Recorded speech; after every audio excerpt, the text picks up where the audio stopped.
Por que Chichén Itzá é considerado uma das 7 maravilhas do mundo? Eu sou a Ju, quem tá filmando é o Gui, e sejam bem-vindos a mais um vídeo aqui no México, dessa vez para conhecer essa maravilha aqui do mundo. Bora lá que esse vídeo tá bem legal! Começamos então pelo começo, ali atrás era a entrada, a gente pagou 600 e alguma coisa em pesos, e eu vou colocar a conversão certinha aí na tela. A gente veio de uma forma econômica, sem guia, sem agência, então a gente pegou um coletivo exatamente lá em Valladolid, que é a cidade que a gente tava, e foi 50 pesos, e aí a gente vai fazer a mesma coisa para voltar.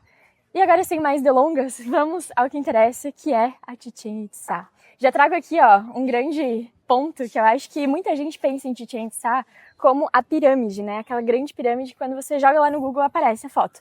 Mas na verdade Chichén Itzá é toda uma cidade maia. Então são 26 ruínas espalhadas aqui por essa região e que a gente vai conhecer hoje. Então o vídeo é muito mais complexo do que talvez vocês imaginavam no começo. Bora lá! Tá, então agora a gente tá realmente bem na entrada. Aqui eu já consigo ver mais ou menos a pirâmide, né? Que não é Chichén Itzá, mas é quem leva a fama de Chichén Itzá.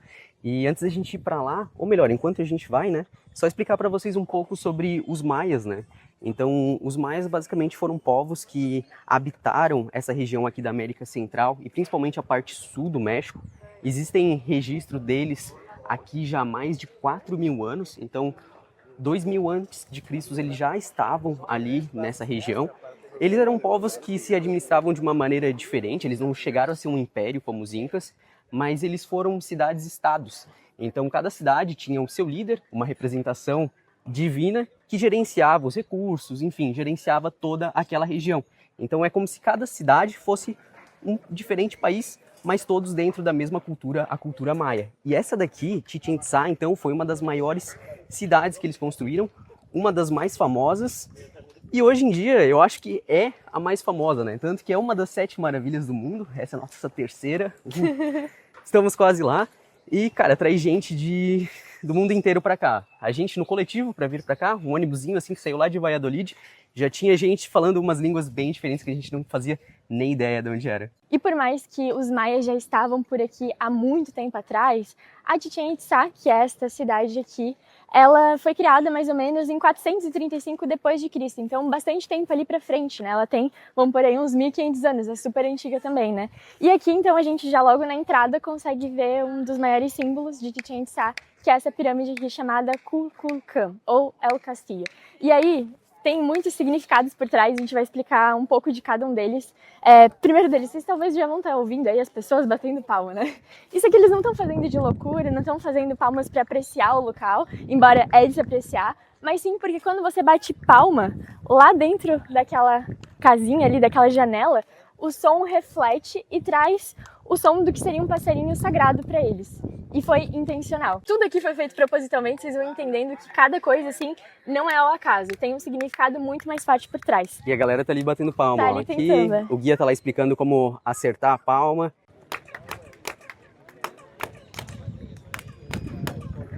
Galera, espero que vocês tenham conseguido ouvir, mas pra gente aqui fica bem nítido o som da ave, né? Sim. Que loucura, cara. A ave, ela faz um som quase como se fosse uma buzina, assim, né? Meio diferente, assim. E é realmente bem parecido. Se você joga no Google ali o som que a ave faz e compara com essa palma e o som que sai, é idêntico, assim. Então, impressionante, né?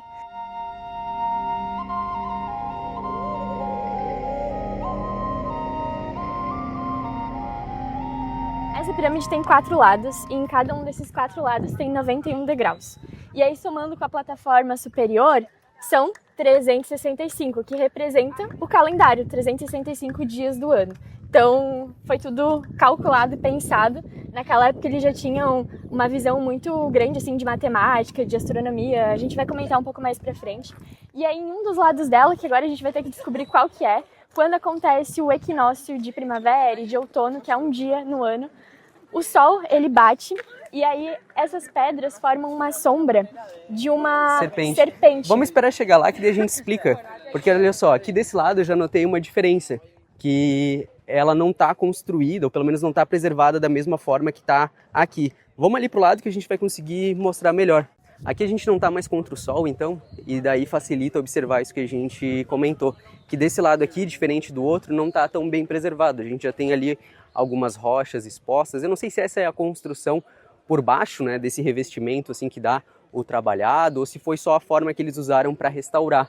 Mas, de qualquer forma, não tira a beleza do lugar, né? Talvez deixa ela só mais natural, né? Próxima do que seria se não foi preservada. E só para dar também uma noção para vocês de dimensão desse lugar, ó. Aqui então tá a pirâmide, né? Que o nome dela é Kukulkan. Kukulkan. E aqui atrás a gente tem toda essa região aqui, como se fosse um parque, né?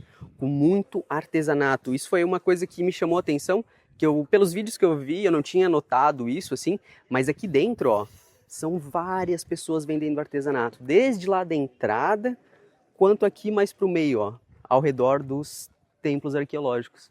Isso me chamou bastante atenção.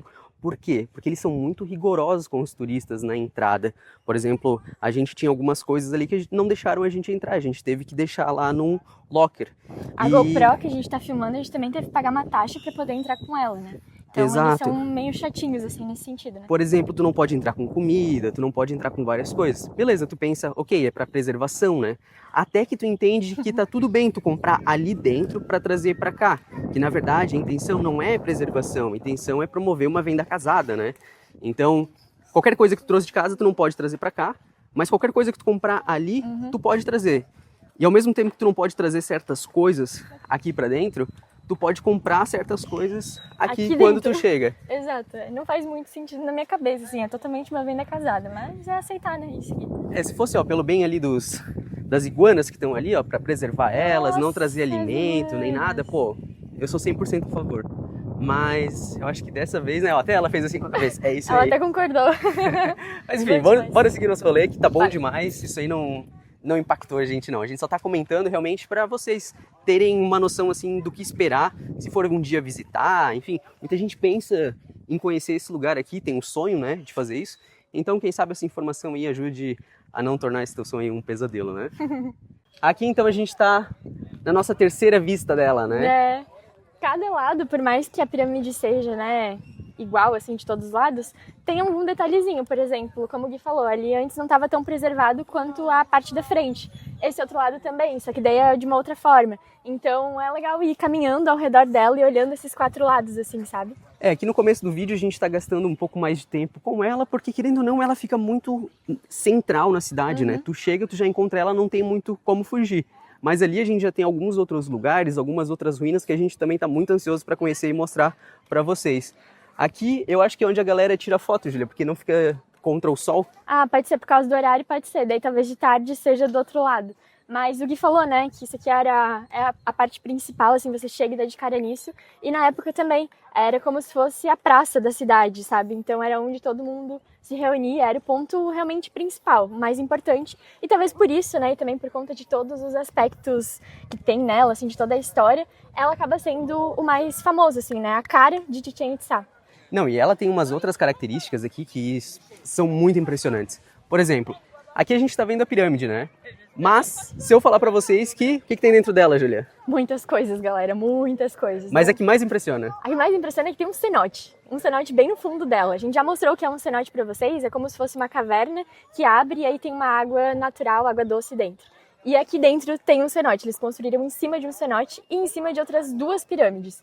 E aí, quando foram investigar, entrar ali dentro e tudo mais para estudar, também viram outros dois elementos bastante interessantes, assim, que chamaram a atenção. Um deles era um banquinho de jaguar. E aí, provavelmente, esse banquinho era para alguma autoridade, algum líder, alguém importante sentar em alguma cerimônia. E aí, na frente desse banquinho, tinha também um Shakmol. Shakmol, ele tem uma bandejinha, assim, ele é uma pessoa assim, segurando uma bandejinha. E essa bandejinha era para colocar as oferendas. Então, isso aqui, ao que tudo indica, era um local onde eles faziam os rituais deles, né? Muito interessante. E aqui do outro lado, então, onde a gente já consegue ver a serpente, eu queria explicar por que essa combinação entre pirâmide e cenote, né? É justamente para trabalhar a dualidade que elas representam, né? Quando a gente olha para uma pirâmide, é nítido que ela tenta representar a ascensão, ou seja, do nível inferior a um nível superior. E o cenote, ele representa justamente o oposto. Ele te dá acesso ao submundo, já que ele está no subsolo. Então eles combinaram esses dois elementos. E essa pirâmide aqui, cara, ela é como se fosse uma boneca russa, sabe? Aquelas bonecas que tu vai tirando uma casquinha e de repente tem outra boneca dentro e quando tu vê, eram infinitas bonecas. Aqui é a mesma coisa, porque a gente tem uma pirâmide, a gente tem um cenote, a gente tem outra pirâmide por dentro, a gente tem um templo ali, um Shakmol, tem muita coisa. Infelizmente a gente não pode entrar, Porém, existe um site do governo onde eles disponibilizam fotos, vídeos, enfim, que eles fizeram quando eles acessaram ela.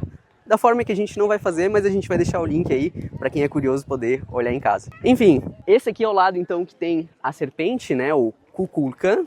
Esse é o nome, Julia? Isso, o Kukulkan é a serpente emplumada. Então pensamos aí em uma serpente, em uma cobra com plumas, né, com penas. E essa daí era uma das imagens, né, de Deus que eles tinham. E era o principal, por isso criaram essa pirâmide gigantesca em homenagem, assim, né. E aí, quando acontece o equinócio, o que se forma? Exatamente desse lado aqui, quando o sol se põe, se forma uma sombra, em que seria justamente a serpente descendo. Eu vou colocar aí uma imagem, porque a gente não vai conseguir presenciar isso no equinócio, ele já aconteceu, mas seria exatamente aqui a sombra. Essa sombra, essa representação dele descendo ali, ó, que fica bem nessa lateral, é por conta desses 9 níveis que existem aqui, eles que geram a sombra. E esses 9 níveis não são só, vamos dizer assim, pisos que tem ali, plataformas. Existe também um valor simbólico neles. Eles representam as 9 etapas necessárias para chegar ao mundo inferior. Nesse caso, quem está chegando ao mundo inferior? Kukulkan. Ou seja, é justamente no momento onde eles acreditavam que era importante que o Deus voltasse para a Terra para irrigar as colheitas, trazer prosperidade para as plantações, enfim, trazer abundância, fertilidade. Então, por isso, nesse momento ali, na mudança do equinócio, provavelmente representava alguma coisa em termos assim de agricultura, era tão importante para eles que o Deus descesse para a terra para abençoar as colheitas. Então, por isso que eles constroem isso daí. Não é porque eles estavam à toa, não, mas porque, sabendo da importância, do impacto que a agricultura tinha na vida deles, eles precisavam, de alguma forma, solicitar a ajuda divina para que eles tivessem prosperidade. Cara, loucura. E olha só que interessante, na frente das ruínas existe sempre uma placa com toda a história. Então, se você chega aqui sem guia, eu não consegui estudar direito, chega aqui e lê. Tá em espanhol e embaixo tá em inglês. E aí você consegue entender o que significava a construção. No caso aqui a gente já explicou para vocês, né?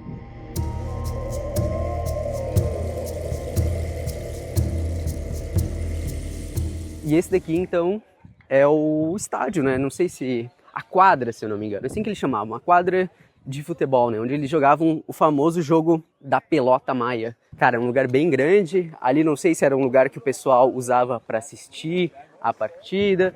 Aqui a gente tem de novo a serpente, né? Kukulkan. E aqui, de fato, está a arena, ou, enfim, um campo de jogos, né? A quadra. E lá naqueles aros, ó, diferente do futebol que a gente conhece, era onde eles tentavam pegar e atravessar a bola e fazer o gol, né? Tudo isso com as coxas e o quadril só, né? E pensa que tá super alto, né? Quase uma cesta de basquete aquilo ali, né? E aí conseguir fazer isso com o quadril, eu fico abismado, assim, né? A gente já viu eles ali em Valladolid, em alguns momentos, jogando, assim, na rua, né? Fingindo que seria o jogo, mas em nenhum momento a bola chegou próxima daquela altura, né? Geralmente eles já sofriam ali pra deixar ela pingando no chão tranquilo, né? Bem isso, é. Ó, a impressão que dá é que quem sentava lá era bem poderoso, né? É um lugar bem privilegiado, bem alto, parece ter um assento único, então era o melhor camarote que se tinha na época. Mas o que acontecia aqui ao final da partida, né? O que acontecia com quem venceu, com quem perdeu? Basicamente, quem vencia o jogo aqui tinha a honra de ser sacrificado aos deuses. A honra. Não era, minha vez. Não, era a honra. Isso porque os maias viam na morte uma outra coisa, davam um outro significado. Então, naquela época, ser sacrificado era algo que eles almejavam, que eles buscavam. E os maias também, eu vi, isso eu não sei dizer se aqui, mas que existem outras teorias também que muitas vezes os 2 times eram sacrificados. Muitas vezes o time que perdeu era sacrificado. E lembrem-se do que a gente falou, cidades-estados, cidades independentes, com gestão independente, lideranças independentes. Então talvez em uma cidade acontecia de alguma forma e outra cidade acontecia de uma forma diferente. Eles não eram um império, eles não tinham essa característica tão unificada assim. Embora eles compartilhassem, sim, da mesma cultura, né? Por isso que a gente fala que talvez aqui, beleza, o vencedor era sacrificado, mas em uma outra cidade pode ser que não. Talvez vocês escutaram aí de fundo alguém gritando, batendo palma, e isso é porque os guias estão tentando explicar para o pessoal que esse lugar, além de ser um campo de futebol ali da batalha deles, também era com uma acústica impecável. Então, se você tá aqui desse lado e faz algum som, isso aí sai lá do outro lado. Faz um eco, assim, que todos os lados aqui dessa quadra conseguiam escutar o que estava acontecendo. E só para mostrar um pouco mais de detalhe, olha só, não era só um muro, era um muro cheio de desenhos, de significados. E com certeza isso contribuiu muito para tentar entender o que acontecia aqui, né? Não subestimem o calor, porque a gente olhou na internet e falavam, nossa, levem um chapéu, levem um óculos, passem muito fio solar, levem água, porque é muito quente, tudo aberto e realmente... E o espaço é muito grande, né? Ó, tudo coberto de sol. Agora deve ser o que? Umas 9, pouco 10 horas. E a gente já correu aqui pro chapeuzinho para não passar tanto calor. E até uma outra dica, né? Pelo fato disso aqui ser muito grande, a gente tá usando o celular para se localizar. Por quê? Porque no Google Maps tem salvo os lugares, né? Então você pode fazer uma lista e quando você chega aqui você vai se orientando. Porque isso aqui no meio, você pensa, é legal, é o ponto central, mas confunde muito, porque os 4 lados dela são iguais. Então você não sabe às vezes de que lado você tá e o que tem na sua frente, até mesmo porque as ruínas são bem parecidas no sentido de cor, de tamanho. Então acaba dando uma confundida. E aí já fica também a recomendação de ter internet para isso, né? A gente está utilizando então o eSIM da Olafly em toda a nossa viagem e fica aqui mais uma vez a recomendação internet ilimitada e vai ter um descontinho usando o nosso cupom Dias por Aí. Vou deixar aqui na tela o cupom. Uma coisa que eu lembrei e que é o que, vamos dizer assim, possibilitou existir uma cidade tão grande é justamente o que eles tentavam venerar ou, enfim, colaborar ali, pedir a colaboração do Deus, né? A agricultura, cara. Pô, não existiria nenhuma cidade no mundo se não existisse a agricultura.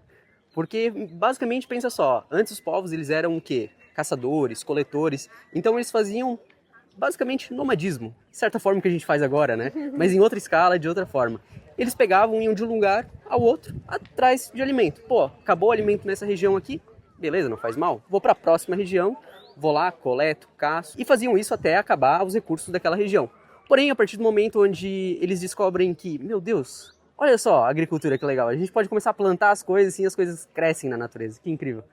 Eles começam a fazer o quê? Pô, se as coisas crescem aqui do lado de casa, por que eu vou ficar trocando de casa o tempo inteiro, né? Vão começar a plantar e fazer a horta. E daí eles começam as culturas. Ou seja, no Peru, a cultura da batata, os incas eram especialistas em cultivar a batata, e aqui os maias, a especialidade deles era o maíz, o milho. Então por isso que os mexicanos comem tanta tortilha de maíz, tanta comida feita à base de milho, né? Justamente dessa cultura ancestral maia.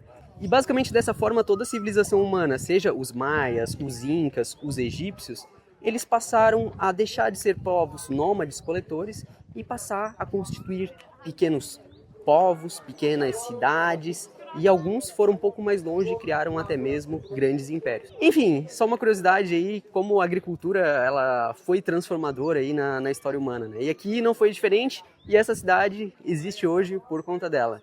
Aqui pro lado esquerdo a gente tinha a pirâmide principal, ali na frente era o jogo de pelotas, e aqui a gente tem um muro das calaveiras, que ou seja, o muro das caveiras. E aí é todo estampado aqui, ó, várias caveiras que representam algo que eles faziam, né? Quando então em alguma guerra ou até mesmo algum sacrifício. Sai fora, não olha pra mim pensando nisso. Quando eles sacrificavam alguém, eles estampavam aqui nesse muro. Que eu acho que eles faziam outras coisas também, olha só, Julia. Então, daí eles colocavam assim, ó, empalados. Empalados, exatamente. Essa era a palavra que eu tava buscando. Exatamente aqui. E aí o muro tem essa estampa pra combinar com todo o negócio. Eu queria só contar uma curiosidade pra vocês aqui, enquanto a gente tá próximo dessas árvores, de uma lenda maia muito legal, que a gente foi apresentado por um amigo mexicano nosso aqui. Então, basicamente, aqui entre essas árvores existem uma espécie que sempre está muito próxima, que é a Chacá e Chechen. E é muito legal essa história porque elas são árvores que são basicamente, uma é uma árvore tóxica e a outra árvore ela é o antídoto natural dessa primeira árvore. E elas geralmente crescem uma ao lado da outra. Bem legal, né? E vem de uma história, de uma lenda maia de 2 irmãos. Enfim, um irmão era muito bom e o outro irmão ele era muito mau. E eles, em algum momento da vida, se apaixonaram pela mesma mulher. E essa paixão levou a uma briga entre eles, a uma disputa. E nessa disputa eles lutaram até a morte. E os deuses, então, fizeram que os dois voltassem a terra na forma de duas árvores. O irmão mau, então, se tornou a árvore Chechen e o irmão bom se tornou a outra árvore. E eu posso estar enganado, tá?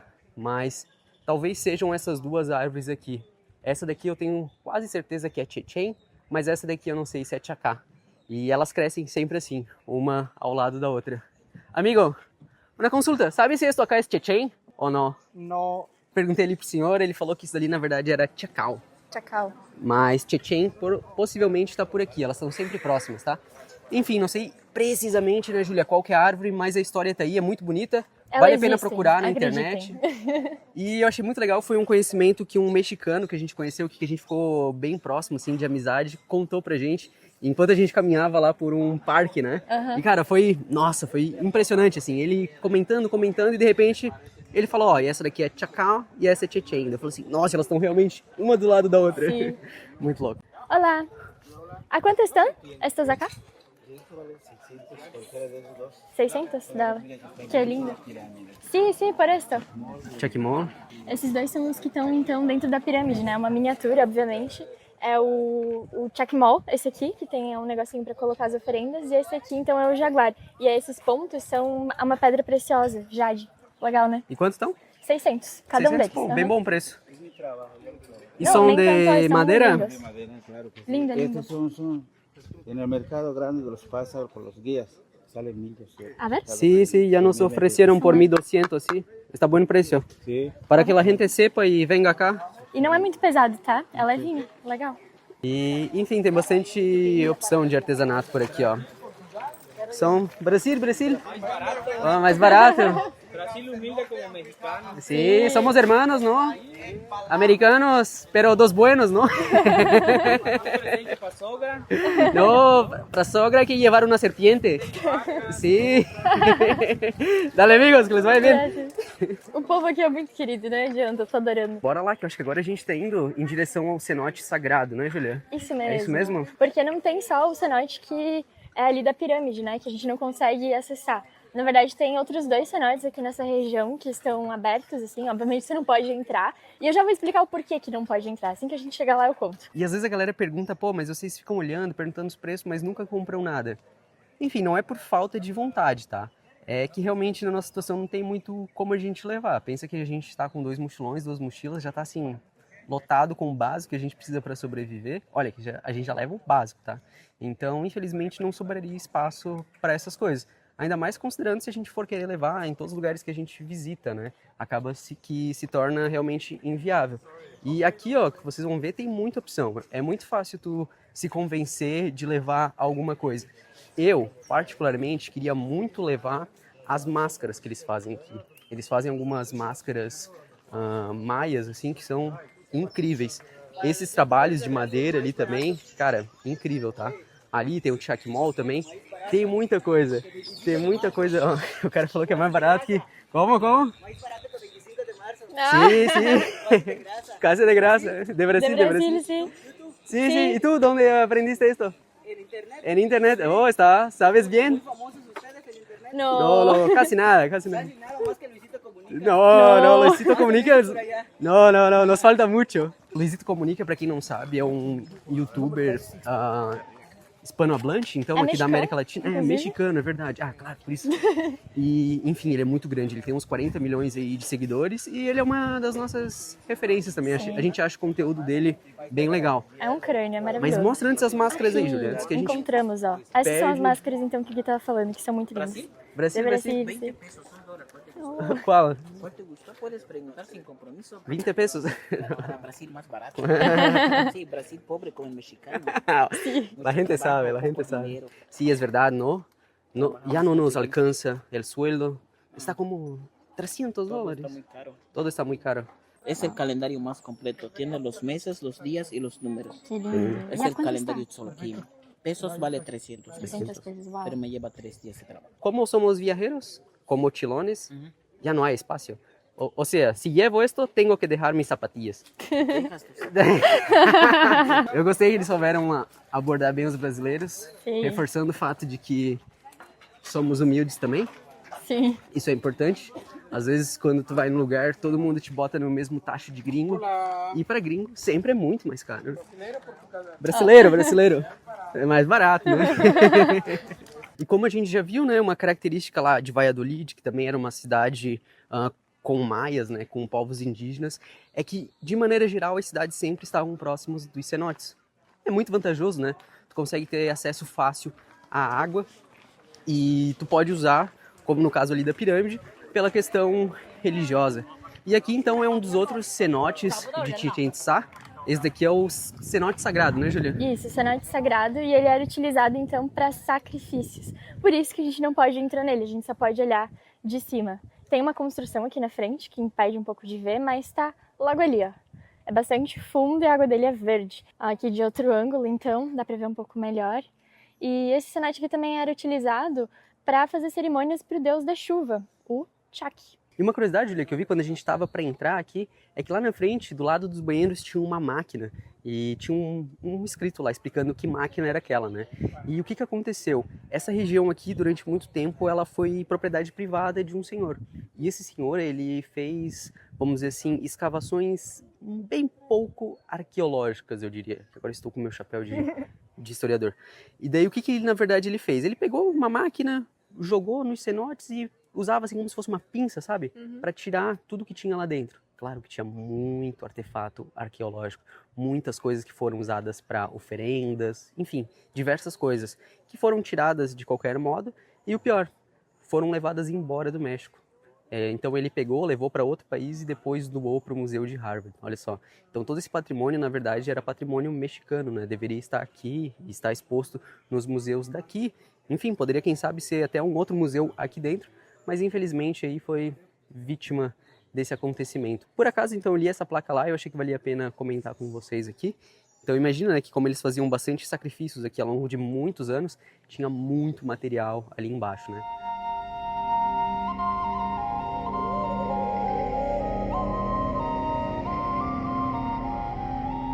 E para entrar em uma das 7 maravilhas do mundo, a gente utilizou o cartão da Nômade. Então, fica aqui mais uma vez a nossa recomendação, caso você tenha alguma viagem internacional aí pela frente, baixe o aplicativo da Nômade, cria sua conta, use o nosso cupom Dias Por Aí e você vai ganhar até $20 de cashback na primeira conversão. E essa primeira conversão é importante que você faça em até 15 dias da criação da sua conta para você garantir esse cashback. E é doido pensar, né, que um lugar tão complexo, cheio de construções simbólicas aí para os maias, em algum momento simplesmente foi abandonado. Então, Chichén, como a gente comentou, foi fundada em 435 d.C., só que em 1200 e alguma coisinha eles abandonaram, não tinha mais ninguém vivendo aqui. E aí, quando os espanhóis chegam, eles encontram esse local vazio. E aí vocês se perguntam, né, mas por que abandonar um lugar assim tão completo, tão bonito, né, tão perfeito? Porque aconteceram algumas coisas, e aí tem algumas teorias, né? Eu acredito na junção de todas elas. A primeira é que aconteceu um período de fome, teve também períodos de seca, guerras, porque como a gente comentou, eles viviam então em cidades e estados, e isso quer dizer o quê? Que cada um tinha ali o seu líder, e em algum momento eles tinham ali umas guerras entre si, né? Por mais que todos pensavam a mesma coisa, tinham ali a mesma crença, cada um liderava de uma forma, e aí tinha alguns conflitos. Eu vi, Julia, até uma característica interessante dos maias é que as próprias cidades organizavam milícias para ir capturar guerreiros em cidades vizinhas e poder sacrificar eles. Então acontecia isso também. Era muito fácil, provavelmente, que uma cidade, arranjasse problema com a outra, né? E como tu falou, eram cidades-estados, né? Para quem não lembra o que é cidade-estado, pensa talvez em Atenas e Esparta, que eram duas cidades gregas ali, e que em alguns momentos também tiveram que resolver as diferenças ali na espada, né? Talvez aqui, quem sabe, né, aconteceu alguma coisa parecida. Então, e daí você soma vários desses fatores, as pessoas daqui ficam pensando que, será que esse líder aí, enviado de Deus, ele realmente é um enviado de Deus? Ele sabe o que ele está fazendo? E aí eles começam a desacreditar. Então eu acredito que a união de todas essas coisas, e com o tempo os maias foram se afastando, foram abandonando essas cidades até que elas ficaram completamente vazias. Quando os espanhóis chegam aqui, encontram Chichén Itzá, por exemplo, vazia, sem ninguém. E uma curiosidade é que quando os espanhóis eles chegam aqui, eles encontram os maias e perguntam: que cidade é essa? Onde estamos? Onde estamos? E aí os maias respondem: Yucatán, só que eles estavam falando em maia. Eles estavam falando, eu não tô te entendendo, eu não te compreendo. E aí os espanhóis falaram, Yucatán então, legal, gostei desse nome. E aí fica conhecido então como Península do Yucatán até hoje. E antes de vir pra cá, a gente tava conversando sobre, a maioria da galera vai, não mostra tudo, só mostra uma coisa ou outra. E estando aqui, a gente até entende, né? É realmente muito grande, acho que o vídeo ficaria também muito longo, mostrando tudo. A gente tá tentando dar uma ênfase maior nas coisas principais aqui, que estão justamente ao redor da Chichén Itzá, né? Esse daqui, tu falou que é o Templo dos Guerreiros, né, Julia? Isso. Daí do lado tem também o Templo das Mil Colunas, pra trás tem um outro que é bem parecido, que é o das Mesas. São vários templos, mas não tem uma grande história por trás, né? Como a gente pode repetir aqui, são várias hipóteses, né? Que os historiadores, eles olham, encontram elementos e aí vão formando as histórias, o que poderia ser utilizado e coisas do tipo. Tanto que aqui, né, Júlia, na frente desse cara aqui, tem pouca informação sobre a história, o uso disso daqui. Tá comentando mais sobre o estilo de construção de Chichén Itzá como um todo, né? Quando a gente for mais pra frente, a gente vai pra uma outra parte, que seria a Chichén Antiga. E aí lá a gente vai encontrar um estilo arquitetônico muito diferente, com muito mais detalhe. Então é ainda mais bonito que isso aqui. Eu já tô, né, impressionada com isso, tô achando o máximo. Mas dizem que pra lá tem uma construção que chama bastante atenção por isso, assim. Lá, eu já tô vendo que tem mais coisa também que a gente ainda não conheceu. Estamos dando o nosso melhor, mas o calor tá difícil, tá? Tô gostando bastante, então, de conhecer Chichén Itzá. O que tu tá achando, Júlia? Tô achando incrível. Eu tava com umas expectativas, assim, bem altas, pra ser sincera. Eu tava realmente esperando ver algo grandioso, assim, com muito significado. E eu tô chegando aqui e realmente encontrando isso. Então eu tô bem feliz, assim, bem satisfeita. E até um pouco emocionada, eu diria, por estar conhecendo mais uma maravilha do mundo. Ai, vai chorar. Ah, deixa eu ver. Mostra aqui pra...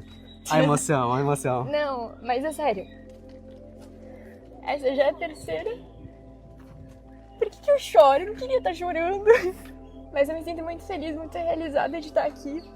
Porque é um grande sonho poder ver as 7 maravilhas do mundo. E eu queria muito que você também tivesse essa oportunidade de conhecer. Então, me sinto muito privilegiada de poder estar aqui no México, conhecendo mais uma.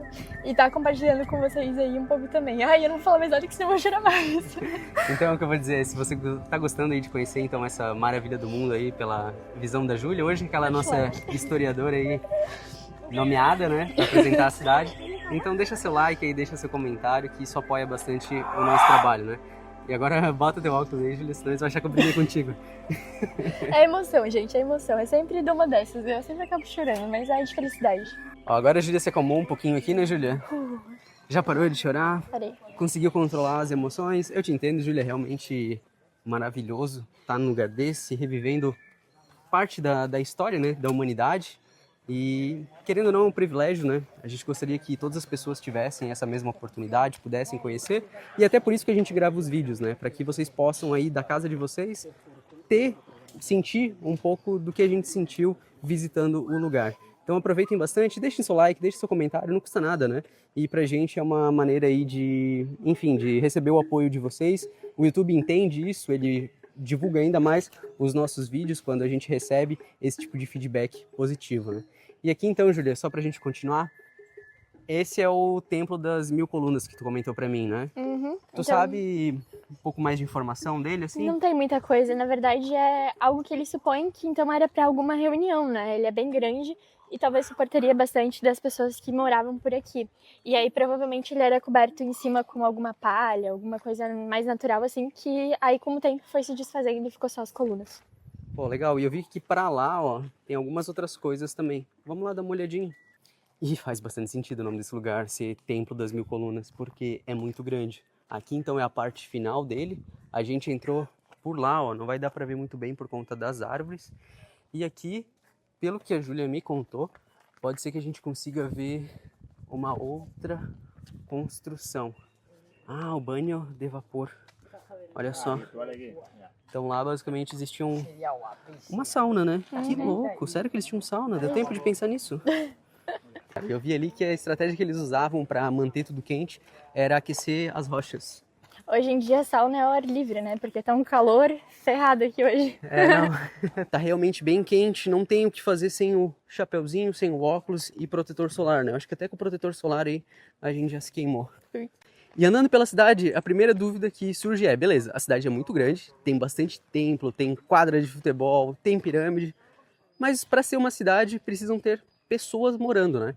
E onde é que ficavam as pessoas aqui em Chichén Itzá?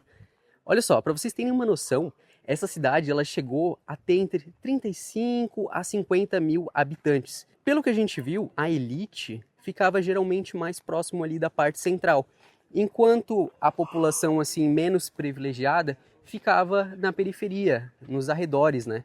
Em casas que seriam talvez mais parecidas com isso. Isso aqui lembra bastante também as palapas, né, que a gente vê lá no Caribe, aquelas casinhas de praia, né? Que ela tem um teto bem parecido com esse, mas a construção, a base dela é só de madeira, né? Aqui dá para ver um pouco mais em detalhes, ó, de como eram feitas as paredes, ó. Não sei dizer se aqui foi uma reconstrução ou se realmente é uma casa daquela época. Não sei dizer. Não encontrei assim nenhuma informação na internet. Ó, e tem um pequeno templo aqui dentro. Legal, né? Mas dá para ter uma noção assim geral, né? Legal. Cabia aqui de certo umas 6 pessoas.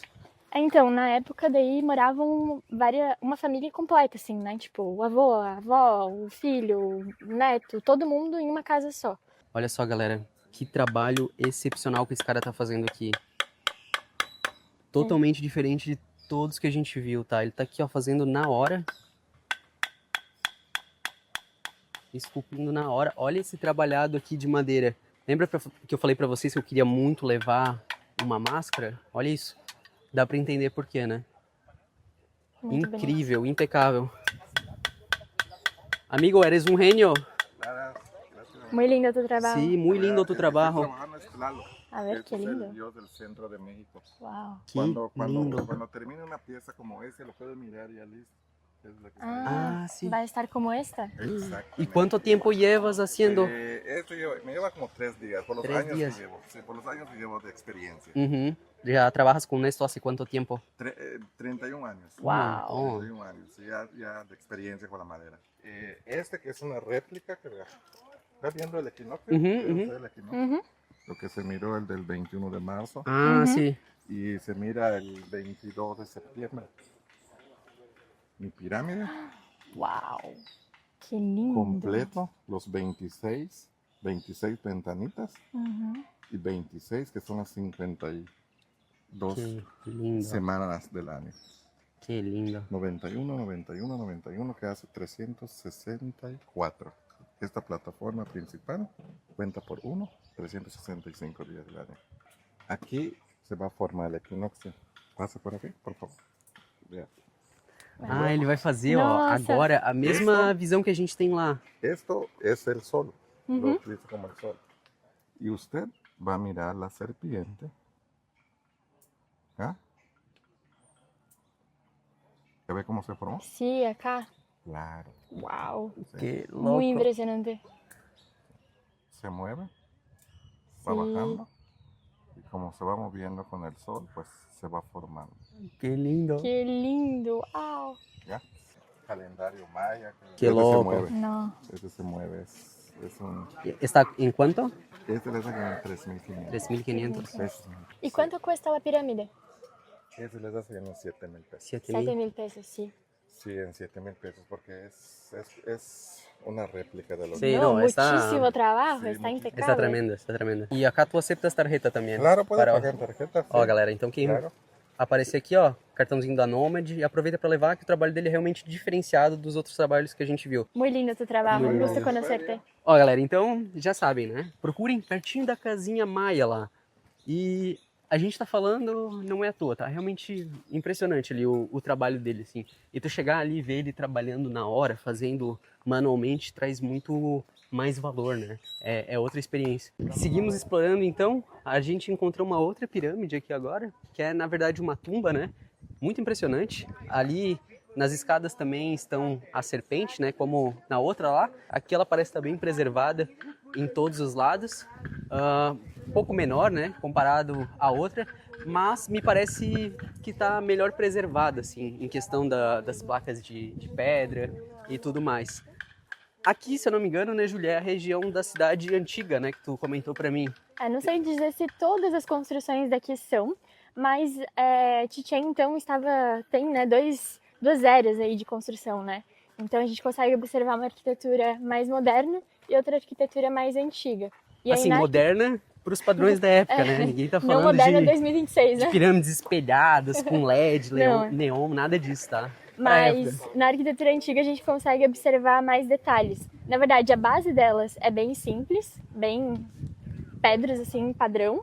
E aí pra cima é que é riquíssima em detalhes. Tem muitos desenhos esculpidos, então isso chama bastante atenção e dá pra diferenciar nesse sentido. A gente acabou de acessar uma outra área da cidade e vou falar pra vocês que isso me surpreendeu, tá? Porque eu achava que aquela outra região lá era basicamente tudo, já era muito grande, já achava que, impressionante demais. Até a gente vir pra cá. Olha só, pra lá a gente já vê que tem algumas outras construções gigantescas. Fora a que estava no caminho até aqui, né, que a gente passou ao lado. E aqui é a primeira construção que eu vejo no formato cilíndrico, assim. Então esse era o observatório, né, onde eles usavam para estudo da astronomia. E a gente sabe que muitos cálculos muitas vezes envolvem uma variável que todo mundo odiava na escola, né, a variável π.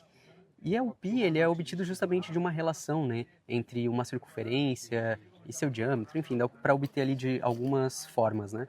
E pode ser que talvez esse formato assim ajudasse de alguma forma, enfim, executar esses cálculos, né? Não sei se eles tinham conhecimento, vamos dizer assim, do π em si, mas talvez eles usavam ele indiretamente, né? Através de sombra, não sei.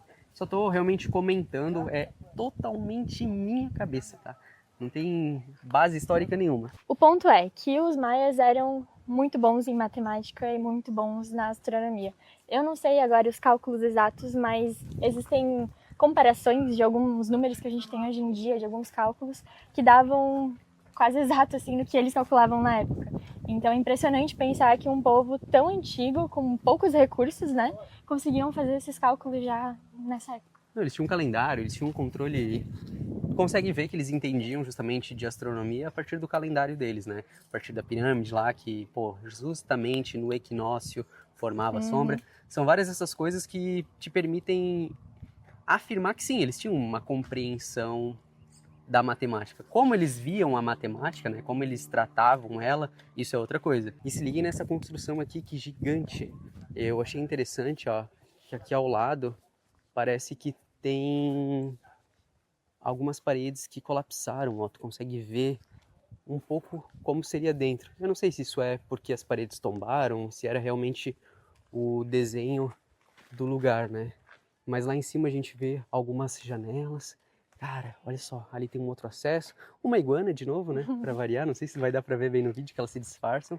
Ô Gui, e sabe que esse lugar aqui ele é bem grandão, né? E aí quando os espanhóis chegaram, eles olharam pra isso e eles falaram assim, deve ser um convento, né? Parecido com os nossos conventos. E apelidaram de Las Monjas. Só que na verdade não tinha nada a ver com isso, né? Os maias eles não tinham conventos. Isso aqui na verdade era algo mais governamental, assim, era... Mais uma sede administrativa que eles uma usavam, sede administrativa, exato. Mas eu achei interessante esse nome, né, que os espanhóis deram só por conta do tamanho, assim, né, dessa construção. E do lado, então, do que seria o tal do convento, né, a gente tem essa construção aqui, ó, muito impressionante também, com vários detalhes e mostra bastante do que eu queria falar pra vocês, né, sobre ser uma construção, então, um pouco mais antiga e cheia de detalhes, então, na parte de cima, ó. Vocês podem ver que tem vários desenhos aí ao redor. Aqui tem outras também. E até uma curiosidade, né, que tudo isso que a gente tá vendo aqui hoje tá em tons aí, né, de pedra, né, tons mais acinzentados. Só que na época em que os maias estavam aqui, eles pintavam. E aí muitas dessas construções eram em vermelho. Uma ou outra, talvez você olhe em algum cantinho e encontre um restinho de tinta. Mas a maioria delas já foi tomada aí pela cor natural mesmo da pedra. Mas é legal de pensar, né, que a cidade então era basicamente toda vermelha. Tinha outras cores, mas o forte era mesmo a cor vermelha. São formas bem complexas que eles usavam, né, para decoração. Por exemplo, olha aqueles ganchos lá, onde eles colocam também as serpentes. Fico pensando como difícil seria fazer isso. Porque com madeira, a gente viu lá o senhor trabalhando, já parecia bem complexo. Agora pensa com rocha, né, que é um material que não é tão fácil assim. Pô, eu já conheci Machu Picchu, o que eu vou fazer nesse lugar aí? É mais o mesmo. Então, aqui vem um ponto bem interessante, né, uma das coisas que é mais fácil de observar de diferença entre as construções dos maias e as construções dos incas. Basicamente, os incas, eles trabalhavam a construção como, né? pegando grandes blocos de pedra, polindo e encaixando eles perfeitamente um em cima do outro. Então, no final, a construção ela era muito bonita por conta disso, assim, dessa pedra polida e desse encaixe perfeito. Mas dificilmente a gente via a representação de gravuras, a representação de, vamos dizer assim, pessoas, animais, qualquer coisa que fosse, vamos dizer assim, esculpido ou trabalhado na pedra, né? Pelo contrário, a pedra geralmente está totalmente lisa e nada por cima dela. E os maias, eles já têm um estilo de construção diferente. Não tem esse encaixe perfeito, essa pedra polida, porém eles trabalham muito a questão disso daqui, ó, das formas, né? A gente vê aqui, ó, olha esses ganchos, olhem todos esses desenhos. Olha lá, por exemplo, a representação ali da serpente, tudo isso direto na pedra, né? Então eles trabalhavam nas pedras muito mais essa questão aí de esculpir, de colocar algum símbolo, muito diferente do que a gente via lá no Peru, que a beleza estava por si só na pedra bruta, né? Na maneira como ela era preparada e encaixada. E aqui, ao final, vinha toda essa parte de, vamos dizer assim, de polimento, de finalização, né, da construção. Ali na pirâmide, por exemplo, ó, a gente observa que até o que seria o corrimão, aqui ó, que fica ao lado da escada, também é trabalhado. Lá na parte superior a gente vê vários desenhos, né, várias pedras menores que eles trabalharam e encaixaram. Isso é o que mais chama a atenção e é o que a gente consegue diferenciar facilmente de uma construção da outra. E por que eu estou falando isso? É para dizer que uma é melhor que a outra? Não, longe disso. É só realmente para vocês saberem, conseguirem visualizar assim, qual que é a diferença, né, que a gente nota quando a gente olha uma construção maia e, por exemplo, uma construção inca. Esse lugar é muito grande e as construções são muito grandes também. Realmente merece o nome de cidade. Vai muito além daquela pirâmide. Aquilo lá, beleza, é a cereja do bolo, mas ainda tem a cobertura, tem o recheio, tem a massa, tem muita coisa para conhecer aqui aos arredores. Eu confesso que eu saí daqui muito satisfeito de ter conhecido mais uma maravilha do mundo e principalmente satisfeito assim de conseguir ter essa noção de quão grande as civilizações americanas aqui eram. E, sério, é muito impressionante, essa cidade é fantástica. Eu acho que é um dos lugares mais incríveis assim que a gente teve a possibilidade de conhecer. Se você gostou desse passeio, se você gostou do que a Júlia te apresentou hoje, que hoje ela foi nossa historiadora oficial, deixa seu like, deixa seu comentário aqui nesse vídeo, ajuda bastante o nosso trabalho, tá? E para quem tiver dúvida em relação aos maias, o que aconteceu? Existem ainda? Se acabaram? Como é que ficou isso, né? A verdade é que, sim, ainda existem pessoas que são descendentes de maias, né? E elas estão espalhadas aqui nessa região sul do México, na Guatemala, enfim, vários lugares aqui da América do Norte e da América Central, que foi justamente onde esses povos habitaram, né? Lembrem, por exemplo, que lá no Peru existiam também muitos descendentes dos incas, né? Muitos indígenas, principalmente ali na região de Cusco. Então aqui não poderia ser diferente, né? A população maia ela não foi dizimada, ela sim diminuiu ao longo do tempo. A civilização, aquela civilização próspera, realmente chegou no seu fim, mas pequenos povos, pequenas cidades continuaram a existir. Essas pessoas, esses povos deram origem aos mestiços, né? Que seriam as pessoas nascidas aqui nessa região, filhas de indígenas e espanhóis. Então, sim, ainda existem maias, mas claro, muito diferente do que foi isso daqui, né? Hoje em dia não daria para encontrar uma cidade dessa com um monte de maia lá morando no meio do mato. Mas ainda se preserva muito da cultura, principalmente através das pessoas, né? Que muitas vezes levam adiante esse hábito de falar maia, de falar alguma língua indígena. E, inclusive, a gente conheceu um senhor ali em Valladolid e a gente perguntou se ele falava maia, se ele falava alguma coisa assim. E ele falou que ele era muito maieiro. Sou muito maieiro. Que daí eu acho que quis dizer que ele Com falava, certeza era gostava, maia. enfim, era um entusiasta, assim, da cultura, né? Porque a gente sabe que uma coisa é tu nascer aqui e outra coisa é tu nascer aqui e levar a tradição adiante, né? Então não são todos que fazem, mas os que fazem têm feito muito bem o seu trabalho. Enfim, espero que vocês tenham gostado muito do vídeo. Eu gostei muito de conhecer esse lugar. A Júlia também, eu só não pedi pra ela falar agora no final, senão ela poderia chorar, né? Vocês sabem como ela funciona. Ia se emocionar muito. Mas no mais, um beijão e até qualquer dia por aí. Espero que vocês tenham curtido demais.